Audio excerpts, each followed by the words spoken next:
Hi Aquarius, this is Jav. Welcome po sa ating channel. By the way, Aquarius, this is timeless reading. Gamitin ang reading na ito bilang kabay lamang. Kung naka-resonate kayo, comment down. Tandaan Aquarius, ito ay channel reading. Kunin nyo lang po kung ano ang naka-resonate sa'yo. This is for you Aquarius.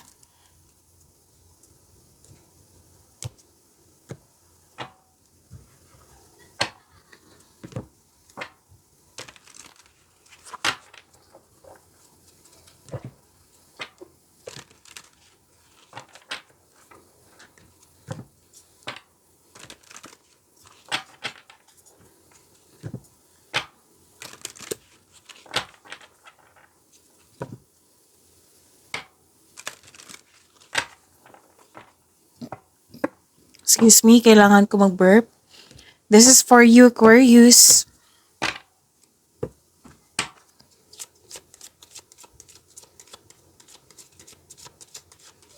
Maraming salamat po sa inyong patuloy na suporta sa mga nag-donate. Sa mga hindi nag-skip ng ads, maraming salamat po.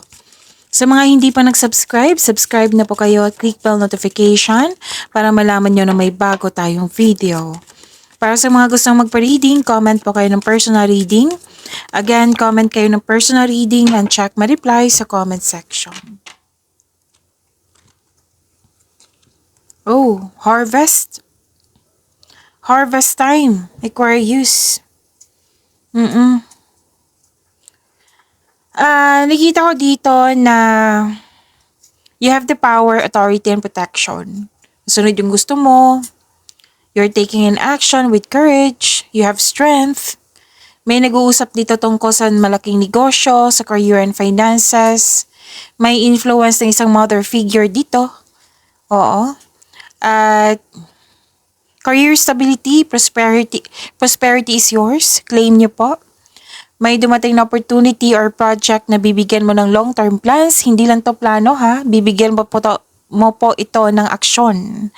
Oo.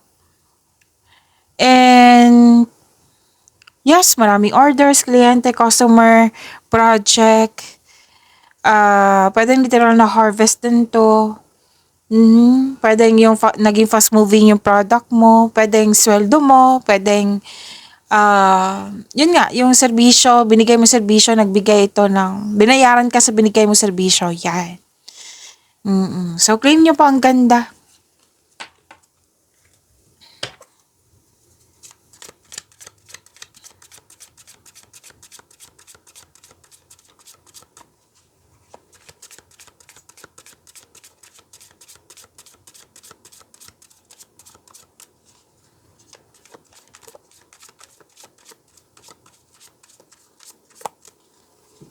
Energy po ni Aquarius.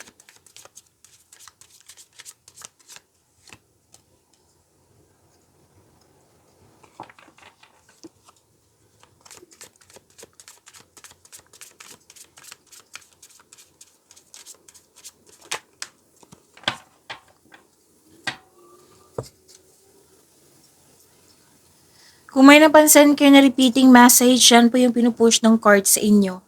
Like for example, nanood kayo sa inyong monthly Kabay Tarot reading, weekly Kabay Tarot reading, first half of the month of October, at dito 10, at may napansin kayo na repeating message. Yan po yung pinupush ng card sa inyo na kailangan yung bigyan ng atensyon, solusyon at aksyon kung maaari po. So na yung energy ni Aquarius.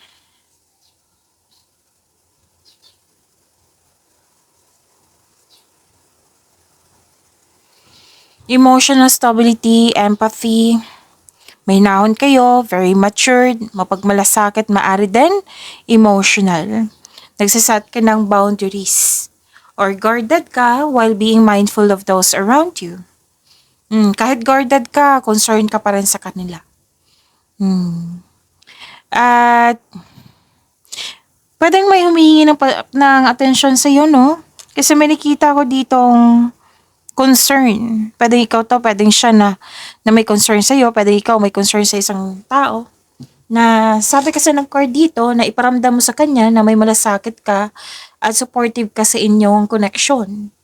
Pwedeng concern mo to ha, or concern mo, concern ng tao sa iyo. Sabi ng card dito na magaling kayo na leader. Magaling kayo sa mga ginagawa nyo. Pwede din may leadership role na in-offer sa iyo. So, nakita ko dito, stable na ka na sa napili mong career at financial stability. Claim nyo po. You deserve this. Itong stability na ito. Aquarius.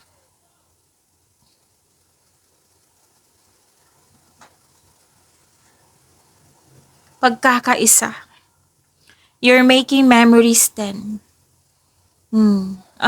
May plano kayo mag-outing? May ganap na reunion or meeting? May nakita lang ako dito nag-spend time ka sa bata, or sa inner child mo. Alam mo ba, kung mag-reconnect ka sa inner child mo, or sa mother figure, mare-refresh yung energy mo. Sabi ng card.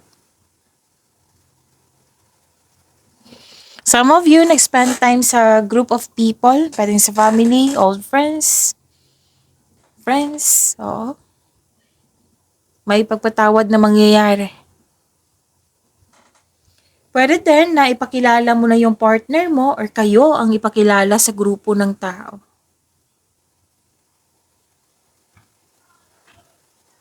So, masaya ka kasi very supportive yung group of people sa'yo.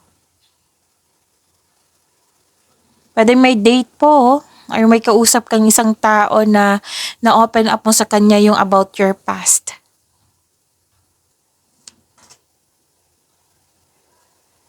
Pwede din na may tinuturuan kang bata or customer mo ito. Masaya may bata kasi ako nakikita dito. Or di kaya'y grupo ng tao na very supportive sa'yo. May grupo ng tao dito na para mo ring pamilya. O pamilya mo or grupo ng tao na para mo ring pamilya, nagbibigay sila ng motivation sa'yo nang siyang dahilan na magkakaroon ka ng focus sa pag-achieve ng goal mo. So, sila yung inspiration mo.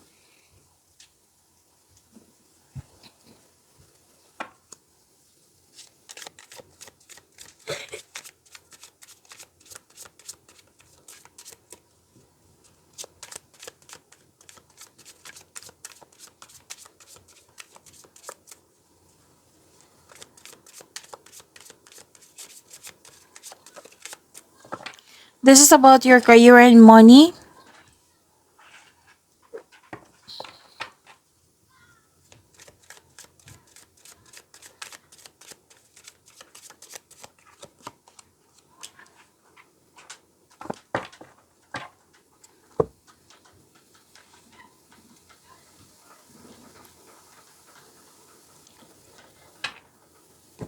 Nakikita ko dito, nagkaroon po ng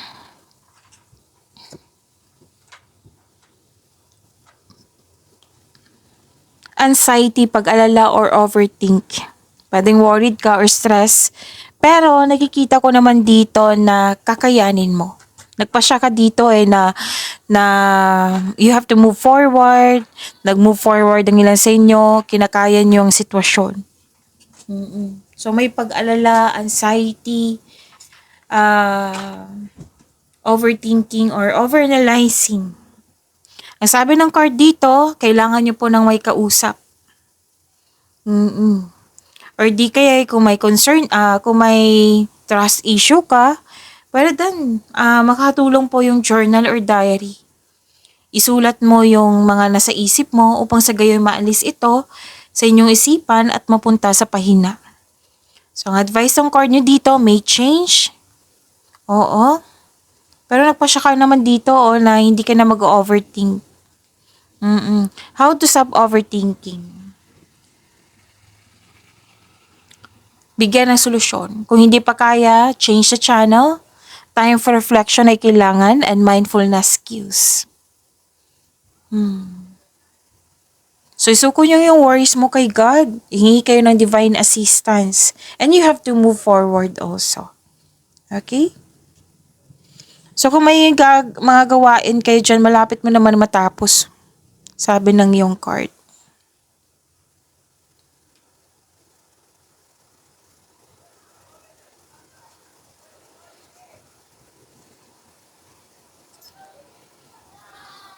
Wow, may parating na offer po, new opportunity or project na magbibigay sa iyo ng excited ka.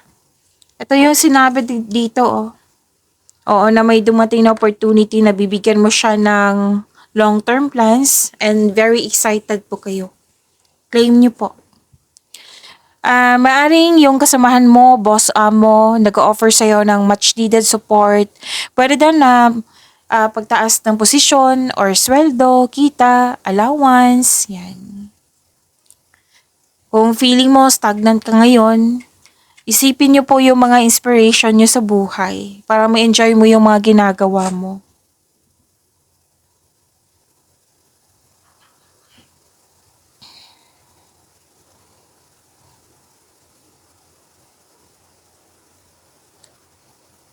Okay. Yung sinabi ko na malapit mo nang matapos yung mga ginagawa nyo, oo, na lumabas pa rin sa dalawang card na ito. Oo, yung binanggit ko kanina. Mhm.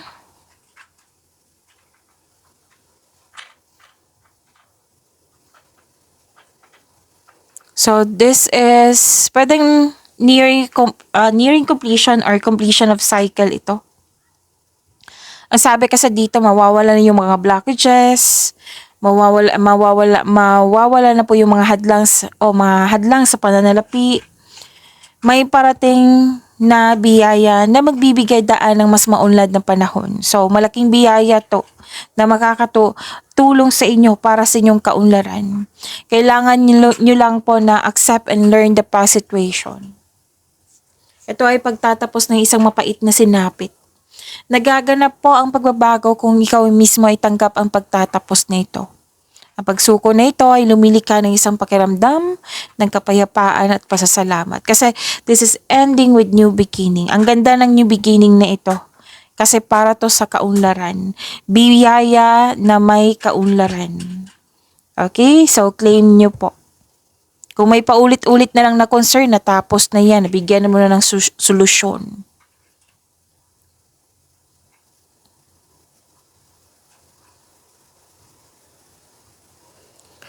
Satisfaction and abundance. Claim nyo po.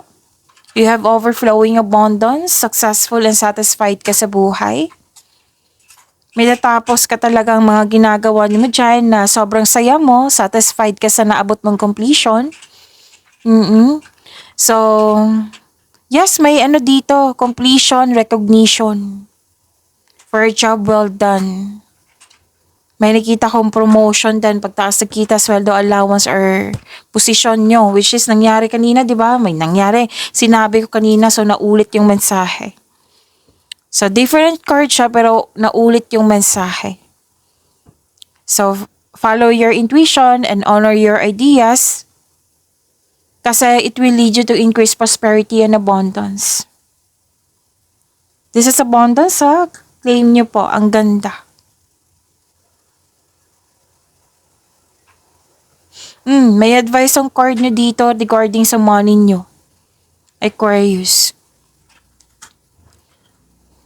Tamang pag-manage ukol sa pinansyal at budget para mas lumago pa ang iyong kaperahan. Ang ilan sa inyo nagdadalawang isip dito na magdesisyon na mag-travel. If you're going to travel, enough ba ang money mo? Nagbabalanse kasi kayo. Yung reminder ng card yung advice ng card na tamang manage sa inyong kaperahan para mas lumago pa.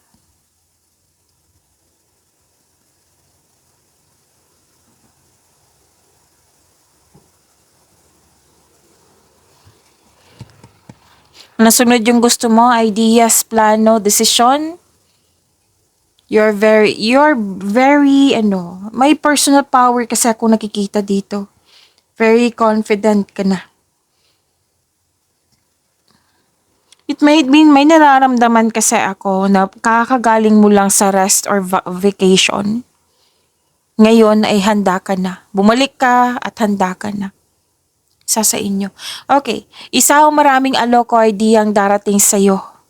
So, expect magiging busy ka. May parating na new exciting new opportunities. Financial stability, kitang-kita ko dito. Malaking blessings na magiging happy ka. So, diba? Ang ganda. Claim nyo po, Aquarius.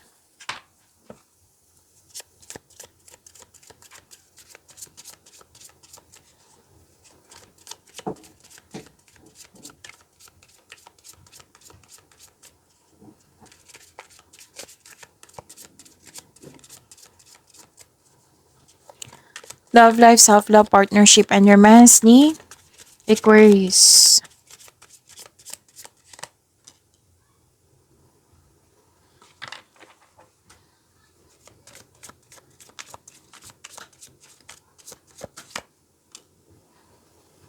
Nag-iipon si Aquarius, oh. Very stricto ka. Very stricto ka, lalo na sa inyong kaperahan. This is good.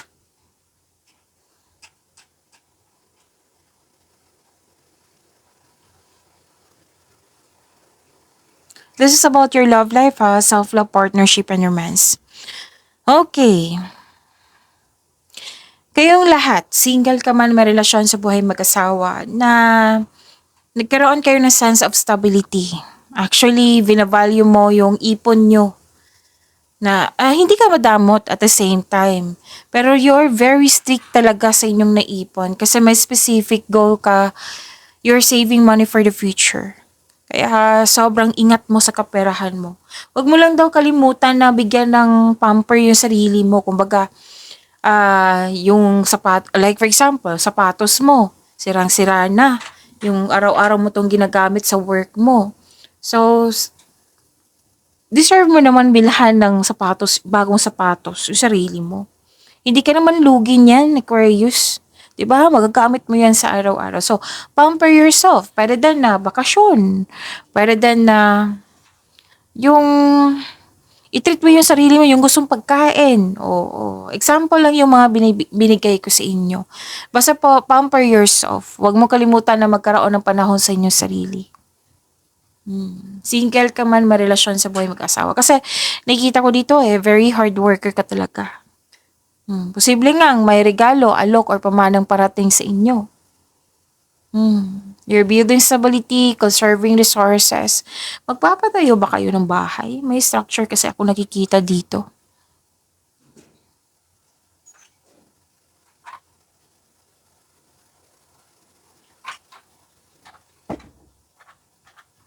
Sa mga single, ayaw mo ng commitment.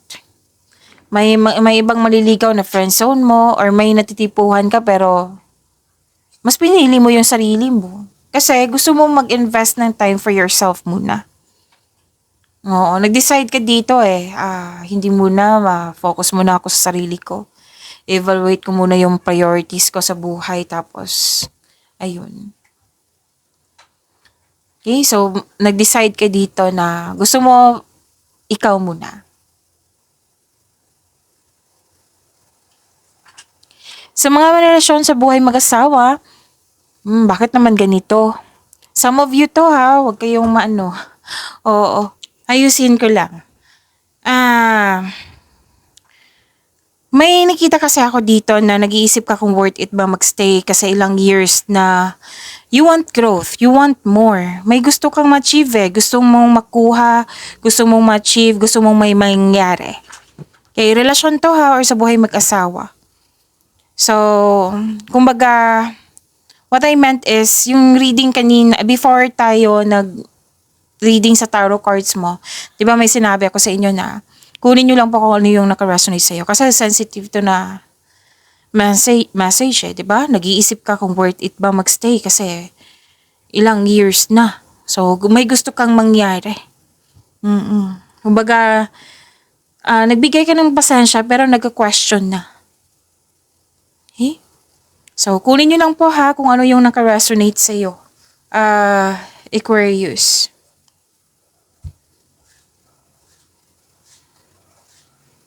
And, this is good news. Kasi may nakita ko ditong the divine is offering you a new love. May parating na bagong pag-ibig sa mga single dyan. Pwede din naman sa mga marelasyon sa buhay mag-asawa kasi this is bagong pag-ibig like bagong kaibigan, bagong kasamahan, pwedeng new relationship to, new connection sa isang tao na magbibigay ng love, peace, and happiness sa iyong buhay. Okay? Pwede din may nagkabalikan dito, renewal of love, very supportive kayo sa isa't isa, sa inyong relasyon. Masaya kayo, nang dahil sa masaya kayo, nagkaroon ng positive emotions flow. Pwede din may buntis, the arrival of a new baby. May self-love ako nakikita dito ha. So claim nyo po. Okay? Pag-imanin nyo po yung blessings na binigay sa inyo. See you tomorrow, Aquarius. Maraming salamat po.